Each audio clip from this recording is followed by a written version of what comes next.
Hello, hello, hello, hello, everybody. Welcome to the Bituation Room bonus, not bonus, Friday, Fantastic Friday. I know, yes, I know. So happy to have you here. Very excited for a little discussion about enthusiasm in the electorate. People are registering to vote, and we've got the numbers to prove it. Tom Bonier of TargetSmart is going to be with me in just a few moments. So very, very excited to have him back on the show, get his thoughts on what this week has meant for the Kamala Harris campaign and what he sees going forward. Before we get there, 2, 3 quick notes, 4 maybe. Jesus, there's too many notes. Number one, this is a Fantastic Friday. Again, this is 1/3 of the Bituation Room. Tuesday's the main show. Wednesday's the bonus. Friday is the extra little spice on top.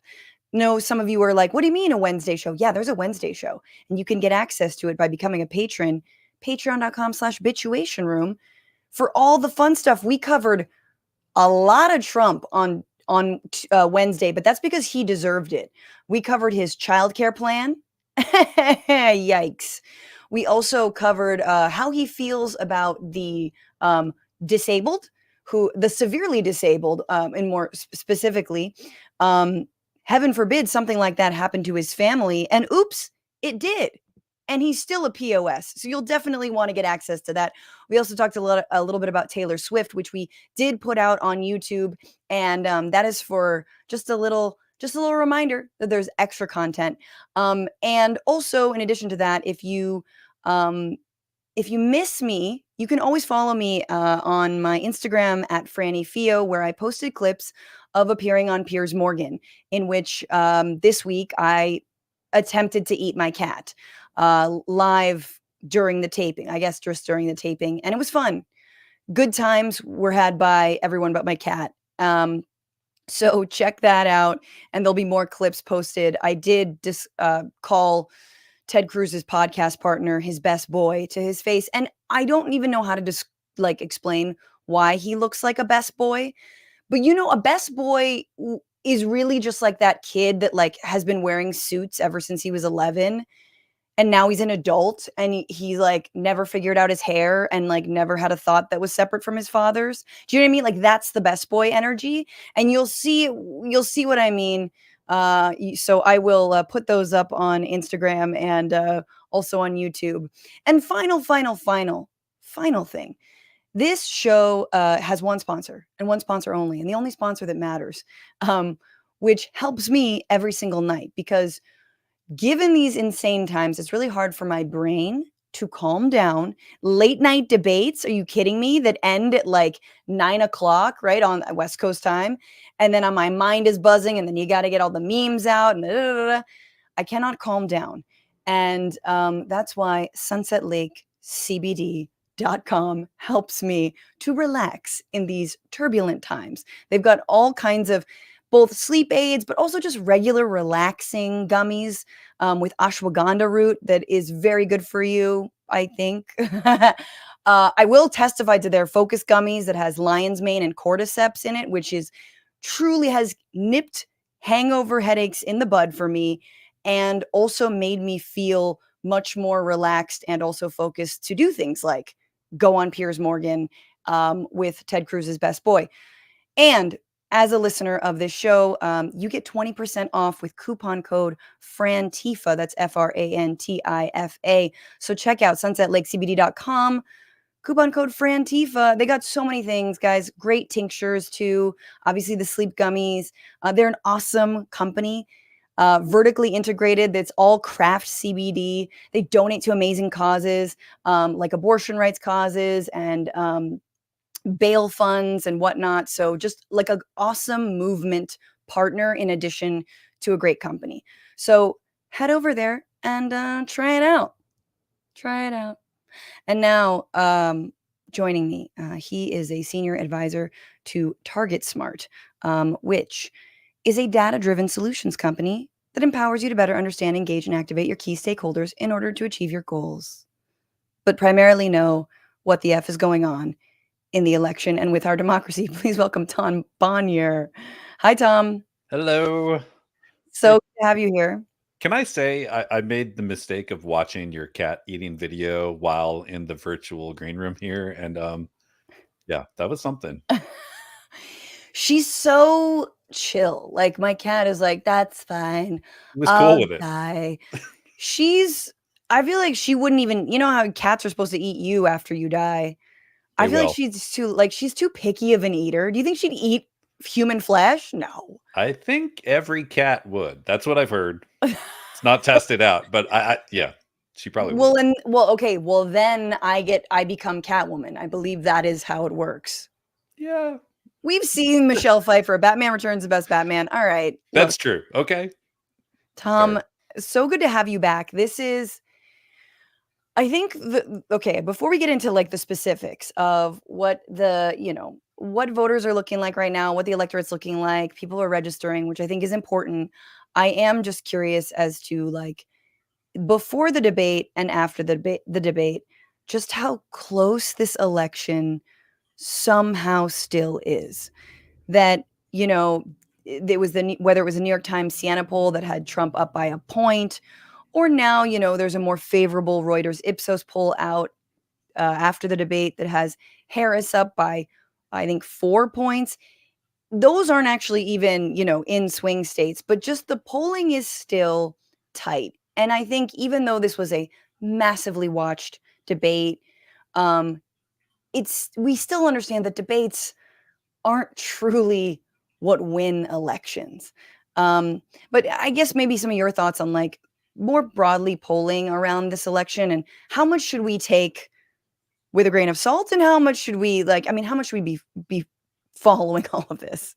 Yeah, we should take it, and I always get this wrong. I don't know if it's a very tiny grain of salt or a giant grain of salt, but we should be skeptical. I'll say that with the polling, and I don't think that's the hottest of hot takes, but go back to 2022 where remember the polls or at least how people were analyzing the polls, everyone was saying, well, red wave, here it comes, Democrats are doomed, Republicans are going to win 54 seats in the Senate, they're going to have Right. huge majorities in the House, and it didn't happen. And then what happened is there was like a week of introspection and reflection among the like political punditry. They said, wow, we really blew it. And then they circled the wagons, and they pretty quickly, to their credit, came up with this very different take, which was actually the polls were, and this is literally a 538.com headline, because I know I Okay. go back to this article all the time saying that the polls in 2022 were historically accurate. That was the takeaway. And you read it and there's a lot of fine print. It's like, well, they were accurate. If you threw out all the garbage Republican polls that were probably faked, the polls were pretty accurate. And that highly or historically accurate number meant they missed. The average poll missed the actual result by 4.9 points, which is Wow. kind of a big deal when you think about it. Like if we take all the polls now, so that's that New York Times poll that you mentioned, which New York Times does a pretty good job with their polling. At least they did in 2022. So everyone talks about them like we have to genuflect in front of their polling. The reality is in 2020, they were pretty bad. Right. So which one will we get this time around? But that poll had Trump winning by 1. So if the polls are, quote, historically accurate again, and they're missing by about 5 points, that means Trump could win by 6, Harris could win by 4. Right. Right.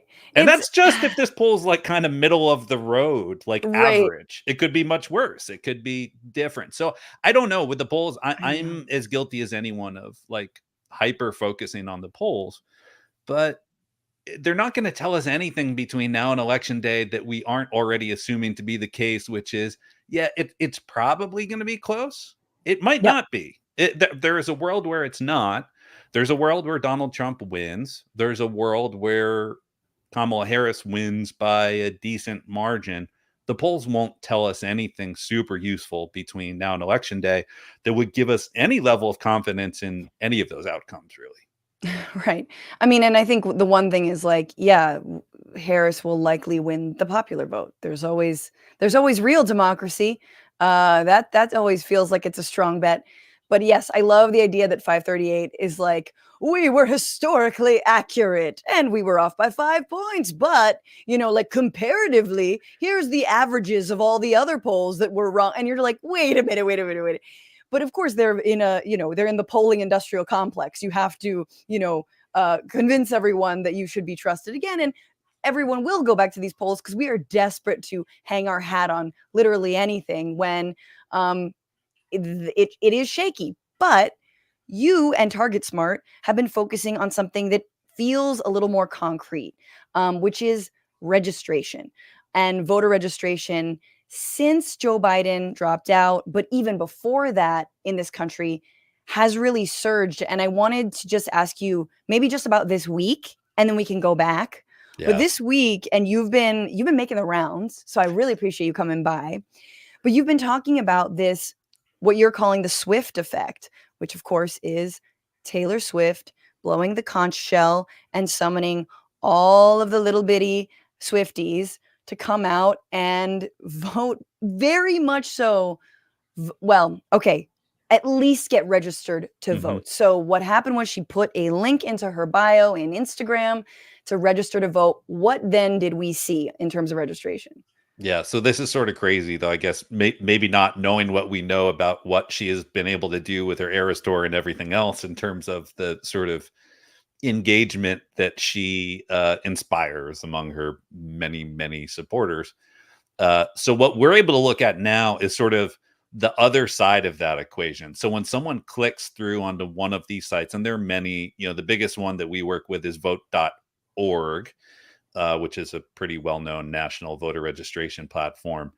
So you click on there, it'll ask you for your name and address first. And what it's doing is saying, well, look, we want to look you up and see, make sure you're not already registered to vote. We can Mhm. tell you if you are. We can say, hey, look, great, you're already registered.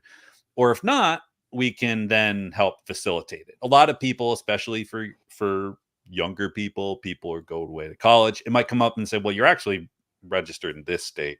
Let's help you register in the state that you're in now. So we can see that back end and see how many people are clicking through to those sites. And so we track it. Our team, um, they're like me, they're super nerdy when it comes to this data, and they're always looking for ways to measure things just because there's a lot of talk. We get excited. I understand I exist in a very cozy bubble when it comes to my media consumption. So what gets me excited, I understand, isn't necessarily indicative of like the rest of the country, but we can measure this. So we could look at just ongoing. This thing is always running, right? It's Mhm. always seen, you can click through it anytime. You go to vote.org or one of these other sites anytime and register to vote or check your registration. And so on average, we were seeing maybe somewhere between 1,500 to 2,000 people every hour who were hitting that system. And then during the debate, it started ramping up, which makes sense. People were thinking about it. And then after Taylor Swift's Instagram post and her putting the link in there, it was over 10,000 people an hour hitting just Jesus. that site. Yeah, which is pretty wild because that's not even covering everything that's happening, right? That's many of the platforms, but that's not all of them. And then the cool thing is of course it peaked there at like, midnight, 1 a.m. Eastern time. But when you look at the trough, like how low it went, it was still way more. It was still a few thousand people an hour at like 3 o'clock in the morning. Yeah, there it is. So this is from actually the Yeah, Target Smarts database that is collecting the registration information from vote.org. yeah. And so here you have September 3rd, 4th, 5th, 6th. And it's all kind of It's the same pattern. even. Yeah, That ramps up a little bit after, but right before I guess you're seeing during the debate, and yep. then the evening of the debate to the 11th is just wild. Yeah, it's just a monster spike. And then the crazy thing is that was September 11th. We've obviously looked at it since then because then the question is a lot of times you'll see these spikes and it's just a moment in time and then it just sort of goes away. And what happened with this is it just went right back up on the 12th. It's back up today. She was on the VMAs 2 nights ago. It all runs together last night, maybe.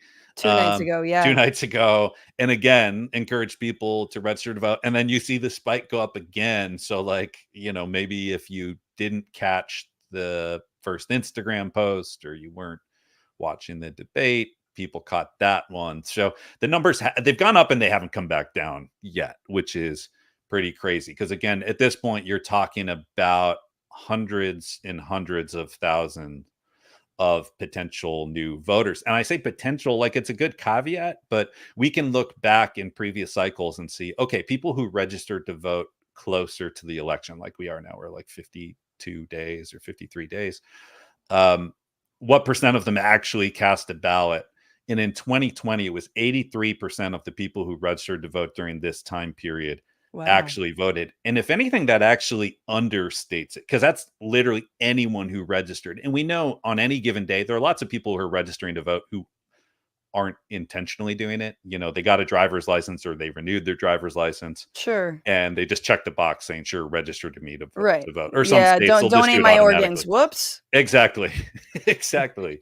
And so, there's a lot of those. So if we were able to isolate it to the people who are going to like a vote.org, vote.gov, something like that, and saying, heck yeah, I want to do this, I would be shocked if their turnout is anywhere south of 90%. Almost all of them are going to vote. So it's like, one of my pet peeves in the last couple of months has been people referring to this sort of excitement around the Harris campaign as a sugar high.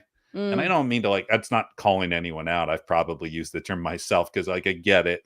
But to me, sugar high sort of insinuates that like, oh, it's this fleeting thing, it's this irrational excitement, it's not really meaningful, it's gonna go away, and a sugar low comes after a sugar high.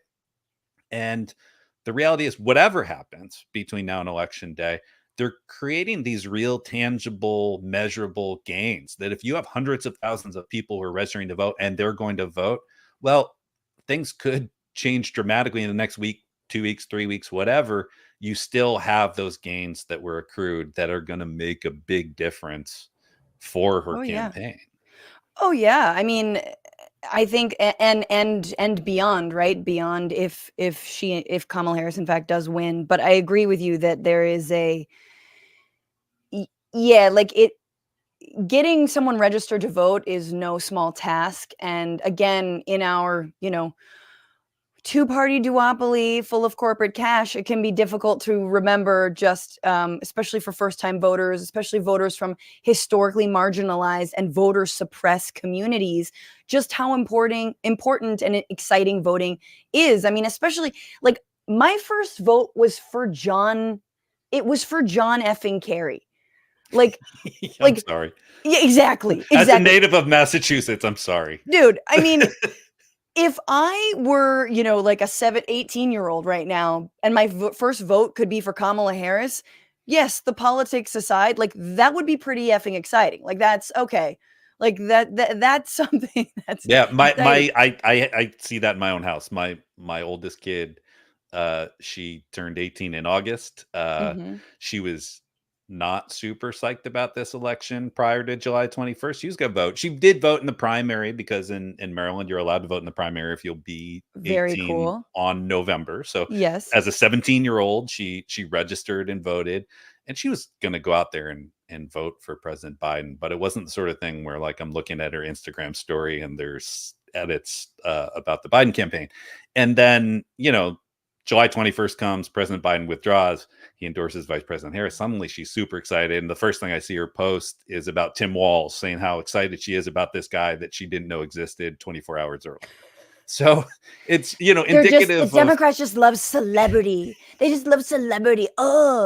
Meanwhile, we've got Kid Rock and Amber Rose, who like and just Hulk Hogan. and Hulk Hogan, Let's so not forget relevant with him. the children these days, the kids, the new young voters. It's just, it's not even a competition, and it's sad and it's pathetic. And again, I've said this before, like, love or hate the celebrity impact. And Taylor Swift is a billionaire who takes private jets all over the place. But her brand of like, hey, I believe women should be full citizens is so lightweight feminism, is so feminism 101. And yet, in our incredibly toxic political culture that comes from the right, that is seen as a political thing to say, like, I believe in women's rights to an abortion and bodily autonomy and da, da, da, da. Like, they're the ones have done this to themselves. They could have the Taylor Swift vote, or they could have the Taylor Swift agnostic. I'm just gonna stand aside. And what's so funny, what we're saying now is we are very much conflating voting for Tim Walz and Kamala Harris with registering. But as you know, and as people I think who pay attention to elections, and if you don't know, Republicans never want to get out the vote.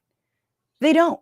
They don't want to get out the vote because getting out the vote means unregistered people who are more often than not going to be young people, going to be people of color.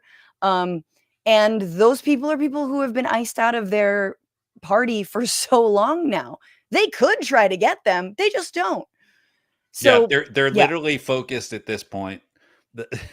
It's like this novel thing where Republicans are patting themselves on the back this cycle because, and I'm blanking on his name, but he's one of the youth vote Trump organizers. Charlie Kirk. Perfect. Good old Kirky. So Charlie Kirk and Turning Point USA, they're doing for the first time campus organizing. And the reason that they're doing that, it's the one caveat to what you said, and it's brand new. Like literally this didn't exist in 2020, is young white men have lost their minds. And so they realize, oh, well, we can turn out. And it's like literally this niche of like between the age of 21 and maybe 26 of white men in that group who, you know, I think being at home during the pandemic and being very online didn't serve them well. No. And so when we look at the gender gaps in partisan registration, it's fascinating and scary and depressing all at the same time. Yeah. In that you see the gender gaps are about the same. You know, whatever the age is, there's usually, you know, about a 7 or 8 point drop off between women and men of that same age group, same race and ethnicity. And the only outlier in that, literally the only outlier, is between white men and white women in that age group, where young white women have become significantly more progressive and young white men have gone in the opposite direction hard. Yes. For a lot of reasons, obviously. For a lot of reasons. But I mean, one of them that you mentioned, you actually have, you know, data on, and you've discussed this post Dobbs registration bump for first time voters or for voters in general and for women.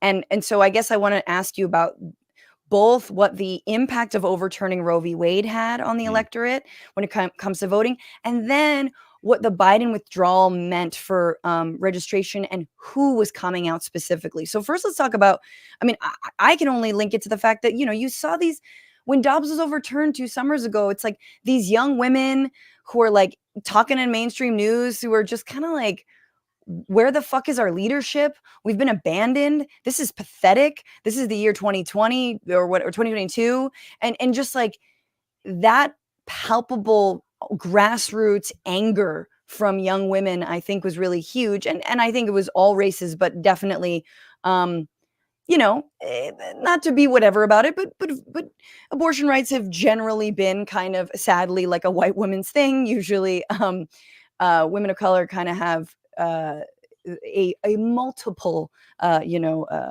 concurrent issues that they deal with in systemic oppression. So, but anyway, all to say, like, that's, look at this. So you look at the Dobbs leak, which remember is when, you know, basically one of Sam Alito's people leaked that they were going to overturn Roe v. Wade in this Dobbs decision, and then there's a spike, and then there's a Dobbs decision, and look at which lines are we looking at? What is the blue and what is the yellow? So the blue actually is that that time period. That's the 2022 number. So that's the numbers from that cycle of all registrations. I mean, basically what we saw after the Dobbs decision was, as you say, this huge increase in women registering to vote, especially younger women. The first place I noticed it was in Kansas, actually, which is not what anyone would have expected. But Dobbs happens June 24th. Kansas was the first electoral test of the sort of post Dobbs Wild West, where, hey, states, you're on your own. You know, you can vote to ban abortion rights. And so Kansas had a constitutional amendment that Republicans picked. They picked, let's go in this Republican state and let's go down there and let's pass a constitutional amendment to remove protections for abortion rights from the Constitution. And that was one where it actually, the pro-abortion rights vote, which was a no vote, won by 18 points, which was, I think, shocking for a lot of people, probably for a lot more Huge, men than 18 women. But yeah, points. in Yes. Kansas, a very Republican state. So first thing we looked at, I remember being at home that night and seeing Dave Wasserman with his trademark "I've seen enough" line. And you have to be very online to know what I'm talking about. Yes, But I do know what you're talking about. of course you do. But and it was just very quick. That race was called, within 30 minutes of the polls closing. And I looked at the voter registration data. So what was happening the 3 weeks between Dobbs and the voter registration deadline in Kansas? And what was happening was 70% of the registered voters were women. It was overwhelmingly young women. When we looked at who voted in that election, women under the age of 25 voted at a higher rate than all men. Again, this is an August election, but there's sort of like a flip side to this coin and a cautionary tale that I think tells us a little bit about what's happening now in this election when it comes to Dobbs and abortion. Because I've talked about the Dobbs effect in 2022. I've talked about like the Harris effect that we'll talk about in a second in terms of what happened after she became the nominee, and then this Swift effect thing. In reality, it's all the Dobbs effect. It's just like building on itself. And I think there's a question of credibility there. And again, why Kansas was a good example was I looked at what happened to all those young women who registered for the first time and voted for the first time in that August election to defeat this anti-abortion rights, anti-woman constitutional amendment. And overwhelmingly, they didn't vote in the November election, which is incredibly rare. If you vote in a primary election, 95% chance that you will vote in the November general election because they have much higher turnout. And it was higher turnout. They had a competitive governor's race, but they didn't vote. And the most common sense explanation of that I can think of was there wasn't a connection there, right? It wasn't a connection to the Democratic Party and saying, well, if I vote for the Democrat in this race, it'll have this positive impact on abortion rights. Whereas when you're voting for the constitutional amendment, you see that. And so we saw that in the November election. There were states where the connection was made, like Michigan with Gretchen Whitmer, and they had a constitutional amendment. Democratic turnout was great. Places like Pennsylvania and Arizona and Nevada, people came out to vote. Democrats, women came out to vote. But then places like New York, Florida, California, Texas, Democratic turnout was awful because the dots weren't connected. No one saw, well, if I vote for these candidates, what are they going to This was where, in the primary? In the general, in the November election in 2022. Oh, yeah. It's where Democrats lost the House by losing so many seats in Southern California and in New York.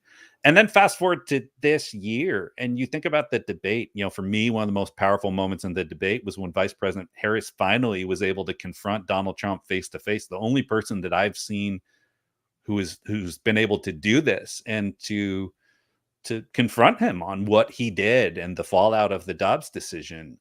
He's been able to skate by. And this is the first time, frankly, he debated someone who actually challenged him, right? I think in his debates against Hillary Clinton, she tried to treat him like a, quote, normal candidate, frankly, didn't know what to do against him. Or like imagine, like pretended that he wasn't saying exactly what he was saying. Yes. I'm just going to let it wash over me. And Kamala Harris turning to him and looking him in the face when she talked about women bleeding out in their cars, when she talked about like they didn't want that. The 13-year-old who was forced to carry a baby to term, product of incest and rape, she didn't want that. That was beautiful. That was masterful. And it was years in the making in so many ways, and that again, no one has done that. No one has done that to him. No one has stood up to him as such. And so, the voter registration. Biden doesn't even like to say abortion. I mean, Biden wouldn't say the word abortion. No, it's true. He was, they made the argument that he was a good messenger on the issue because he mirrored the path of other men of his age. But in reality, what we're seeing in the registration data is that what is more powerful and impactful is someone who can be seen as a true champion. And so you see those registration surges that we saw there, those huge increases in 2022, where I wrote a thing at the time where I said, look, we've never seen anything like this before. We won't see anything like it again, because I've been working with election data for 30 years now. And it hasn't happened before. Where I was wrong with that was we're not only seeing it again 2 years later, we're seeing bigger registration increases that are now popping up on this same dashboard, where when you look at what happened when Joe Biden withdrew from Drops the out. race. Right, you have a line here, Biden withdrawal, and then you just going up and up and up. Yep. And so you see this huge increase, and basically we look and see, well, who is that? It's overwhelmingly, again, the same voters that we're talking about from 2022.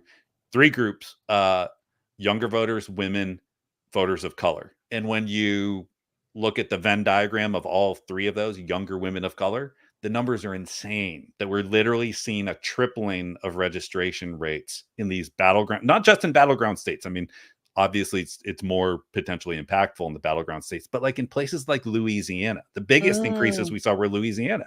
And some people looked at it like, why is that happening? It's like, well, they've been living in a hellscape in Louisiana under Dobbs. And so to have any hope, not that they believe that they're going to be able to carry Louisiana, that Vice President Harris will win, but sure. having an opportunity to participate in this election and be a part of that moment, you're seeing this organic outpouring that, again, the fact that it's bigger than what we saw after the Dobbs decision is crazy. And Yeah, and I it's didn't mean to continuing. yeah, and I didn't mean to say that, I do think that, like, we know that disproportionately it's women of color who are impacted by draconian anti-abortion laws, to say nothing of already, like, maternal health and how Black women are treated in this country by our healthcare system, which is abysmal.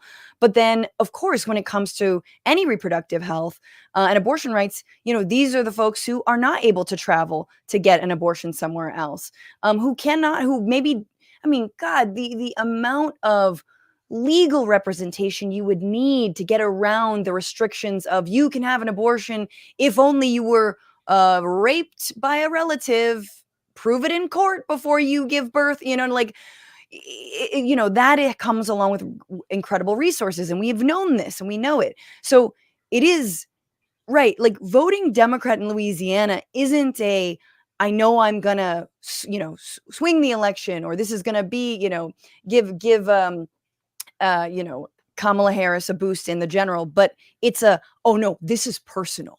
I'm fucking mad. This is about me, my family, my, like, I'm gonna do this just to spite y'all. Like, that's the feeling, which I think you're saying. It's like giving them something to vote for. And that is also, it's at once both Democrats know this and they run on it in sort of a callous way, like Nancy Pelosi sending out fundraising emails the day Dobbs gets overturned.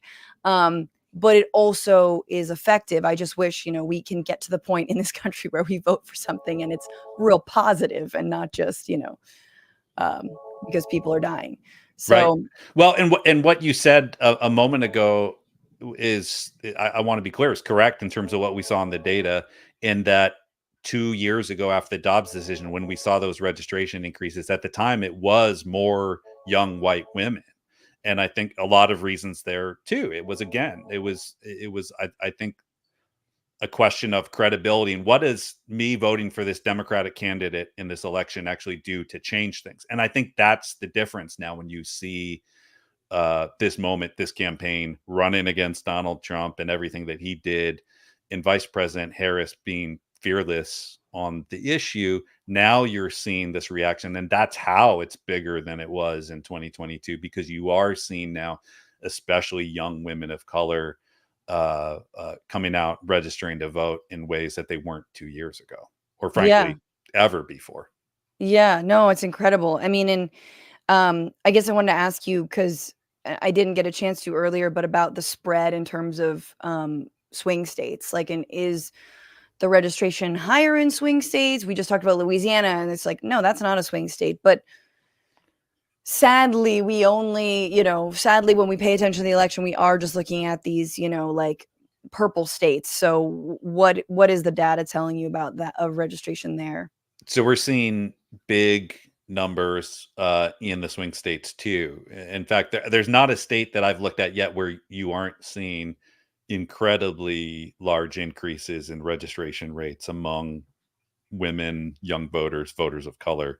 And so, like North Carolina, which is a state that I don't want to say wasn't on anyone's radar. It was on the radar, but it was considered like, well, if Harris wins by a lot nationally, she could pick off North Carolina. And now it's looking better in some of the polls than states like Pennsylvania, uh, Damn. which is not expected. And looking at the registration, you can see why, because you're seeing, again, that's another state where you're seeing young Hispanic women, young Black women registering at 3 times the rate that they were 4 years earlier. Jesus. And so, look, they're organizing there. Like Yeah. it's a state where there was always great potential there, but it was untapped potential. And you're seeing this sort of what can happen when you have something that is motivating people in an organic sense, but then also actual people out at the doors organizing. And I It's a do great think, example of it. yeah, and what's interesting is this is all happening, obviously it's young women of color, and yet Kamala Harris is a candidate who stays away from talking about her own gender and race. Like, I don't know, not like it's the plague, but truly every time is given the chance to, refocuses on wanting to be, a president for everyone, not wanting to be divisive and hating this sort of like falling into, I mean, what really is white identity politics that Donald Trump does. And so it's amazing, right? Like it's amazing that it's just, oh no, the proof is, I do think the excitement around her is that she's a woman and she's a Black Asian woman. It absolutely is part of it, but also she is younger. We have some, I think there's a lot more confidence that not only can she win, but she can govern and possibly make real change in people's lives. And I have thoughts I'm going to share in a little bit about that. I guess I'm wondering, like, to what extent do you guys look at policies? Like, what do you think, if anything, is policy making an impact here? Or is it really like all it has to be is change, Yeah. difference, can win, new candidate, new blood, Yeah. And hope, like thinking back to and Obama, hope. right? Like the same notion. And yeah, I think that's a huge part of it. Where that shows up in the data in a lot of ways is in this sense. In 2020, you look at the polls and you look at the exit polls. So the polls conducted of people coming out of polling places when they're voting, or calling people who voted by mail, and they ask them questions about sort of what was in their head when they were voting. What are the most important issues? And one of the questions they ask is, do you consider your vote a vote for your candidate or against the opponent?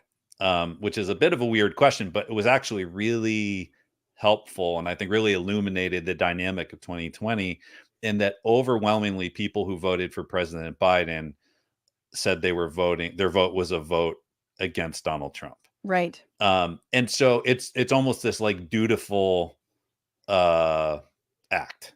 Mhm. I gotta go. I gotta get rid of Donald Trump. That's what I'm gonna do. And you look at the data now, and that's what's, when people talk about that, they've used the term joy, right? Or joyful, and talking about Vice President Harris's campaign. I think that's what they're actually tapping into. It's not just her appearing joyful on stage, it's the support. It's people who are voting for a candidate. And Yes. that's, And you then you Tim talked about Walz. John Kerry, right? Like Yeah. like where there weren't a lot of people, again, not to pick on him, but there weren't a lot of people at the time who were super excited about that campaign or candidacy. It was about stopping George W. Bush at the time, and everything that was going on in Iraq, especially. And it's rare when we get these opportunities to vote for a candidate. And so, to your question about policy, I think that's all wrapped up in it. It's who she is, it's what she represents, it's everything you said. I think you perfectly encapsulated sort of what is appealing about her and her candidacy to so Especially in many a voters. general. Mhm. Especially in a general where, sadly or not, it does come down to like, do you seem chill? Because Walls and Harris seem pretty freaking chill. Trump has no chill. Well, they seem like actual humans, and and in a way that Hillary never did. And I'm sorry, I love that, like, people like, do you want to have a beer with somebody? And I think around the 2016 campaign, people who were really trying to make Hillary happen were like, of course you want to have a beer with her. And it's like, no, you don't. No, nobody does. And yet, supposedly interpersonally, she was quite nice. I never got to see that, but yes, it is. I also think like the walls effect doubles down on whatever joy or excitement people feel for Kamala Harris, because there's a guy who legitimately is happy, and when he is embraced by a bunch of elementary school children because he signed free lunches for them, like, you just can't make that shit up. That's not vibes. That's like legit policy that he just did. He just became, political Santa Claus. So, you know, it's funny because he's cuddly in a way that, like, you can't really cuddle a prosecutor. like you can't really be like, yay, like, it's difficult. It's much more, that's your hard ass. But then you have, Walls brings in a lot of that heart, so to speak. Yeah, yeah, Tom. he's the Midwestern uncle that, it's quite a dynamic. And if I can say, the one thing that I want to give Hillary Clinton credit for is, Uh-oh. bear with me, but look, the misogyny that she had to deal with in her campaign and Oh candidacy, God. and what she dealt with over the decades of her campaign, the fact that she had such a shell around her, where you would look at her and this question of, am I seeing the genuine person? In reality, I think we all looked at, no, like, there were so many layers that had to be built on top of her. She didn't even know who she was anymore because she came up politically in the public eye and was hounded, and then the sex scandals and blah. Like, totally, this was a person who was like deeply tamed by the disgustingness of the attacks against her and her husband and her even for having political ambition or even policy ambition, You're right. wanting to do healthcare changes, right? Like back in the day. That was my first election, to date myself, 10 years before yours, in 1990. Well, 1992 is my first vote. 1994 was my first cycle working in politics. That was the, quote, Hillary care election, because how dared she, as a woman, as a first lady, actually have any interest in trying to provide health care to people who were desperately in need of it. And Yep. so there was such a backlash to that moment. The Democrats lost 54 seats in the House of Representatives, and it was, according to anyone you would ask, all her fault, which was absurd. But the fact that that's what she had been, and she had already at that point been through much more than that. So you look at what the campaign that Vice President Harris is able to run now, and that she's able to stand on that stage and come across as a genuine person with genuine emotions, who can look at Donald Trump and just laugh at him and Right. string him around like a dog on a leash.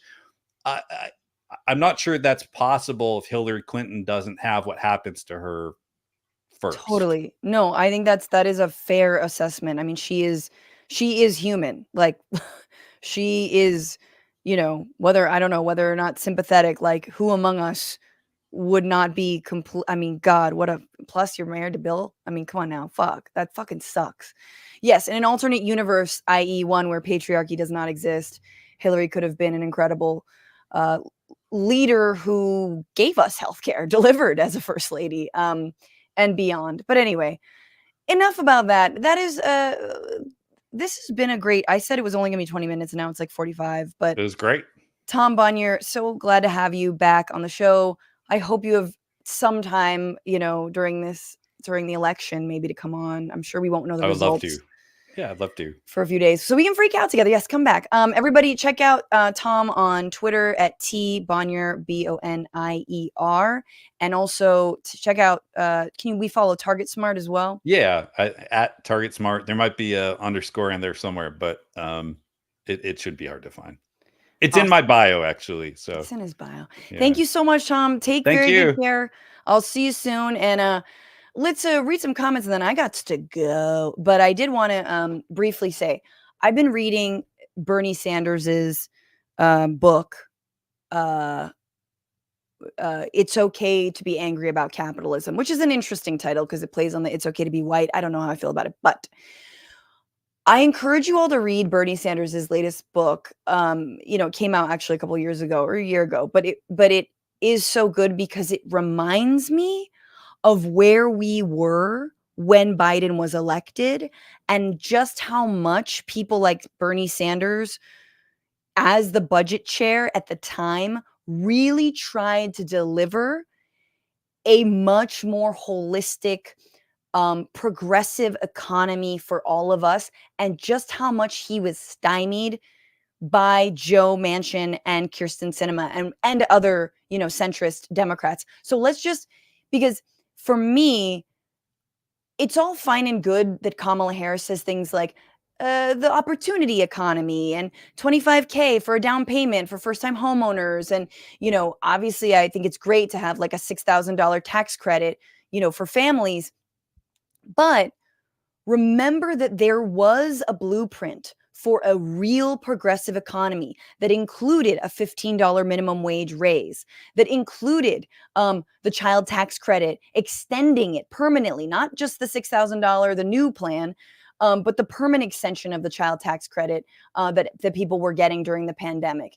It included universal pre-K, and it included an expansion of senior and elder care. It included expanding Medicare into dental, vision, and hearing, right? Which would do worlds. And then it also proposed, like, obviously negotiating drug prices for Medicare and Medicaid, but expanding that as well. So the blueprint is there. So for me, and I love that Kamala Harris can be her own person and for whatever reason, da da da da. But for me, I don't like the buzzword of the opportunity economy. I like the care economy. I like build back better. Let's go back to build back better. Remember what that was going to be?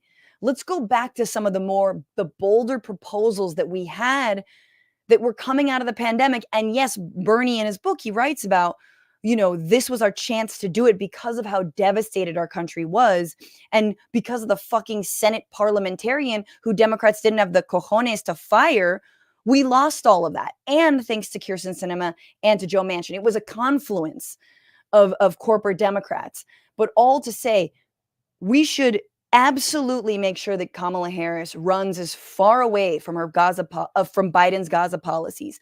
But when it comes to the economy, we should make sure that she goes back to what we all wanted to pass and didn't get done because of Kirsten Sinema's stupid ass thumb in her manic pixie girl status, right? Pixie dream girl, mini backpack motherfucker.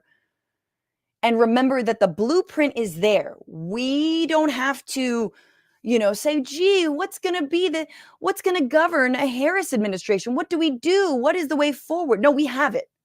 We know it. In addition to, the good work that the Biden administration has done, both around antitrust and holding corporations accountable, but as well as the NLRB and making sure that, union, anti-union activity and corporations who are running roughshod over their workers are also held accountable and make sure they follow labor law. Meanwhile, Donald Trump wants to obliterate OSHA. So that's the kind of stuff so that's my only thing about Harris completely not talking about Joe Biden is like, actually, Joe Biden, thanks to the progressive movements around Bernie Sanders, thanks to those, do you guys remember I don't know what they were called. They were called like caucuses or groups that mixed Bernie people and Biden people to move forward. Like, those were good. That was good progress. It was good progress on climate and the economy, less progress on immigration, which again, Kamala Harris should run as far away from Biden's immigration policies, although on the campaign trail right now, she is not. So it's just jogging a lot of that memory. Like, we feel like it was such a distant past, but it was just yesterday. And we can go back there and we can, like, I agree, we shouldn't go back in Kamala Harris's words, but we should go back to some of that cool shit that you wanted to pass earlier, but were stymied by your own party.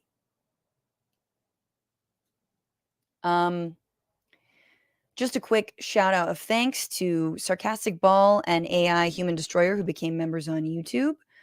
To Corinne Biao, thank you for the super chat. Love the podcast. It's all I can afford right now. And Robert Gilbert, thank you for that generous super chat. Says, my first vote, Jimmy Carter. Words of advice, don't get old. I mean, Carter might have had like the deck stacked against him as president, but he turned out to be a pretty incredible leader and a moral compass. I mean, he wrote a whole book called Peace Not Apartheid about Israel-Palestine. That is not a vote to be upset about. That's a vote to be pretty happy about. I'm not even mad at the John Kerry vote. John Kerry turned out to be pretty damn good as Secretary of State under Obama in his second term, right? The second term. Once Hillary Clinton got out of there, because honestly, she's quite a war hawk. But, Kerry did some good stuff. And with that, guys, I have to bounce real quick, but thank you so much for your support of the show. Thank you for becoming patrons and becoming YouTube members and Twitch members. I will shout out Twitch on Tuesday, and for just listening to this show. Again, patreon.com/bituationroom if you want to get all those perks, discounts on merchandise, access to the AMAs, which, by the way, we're going to do another AMA next week. I will announce it shortly, and I will get to all the questions I didn't get to the last time around. So please, keep on sending more questions. Okay. Later.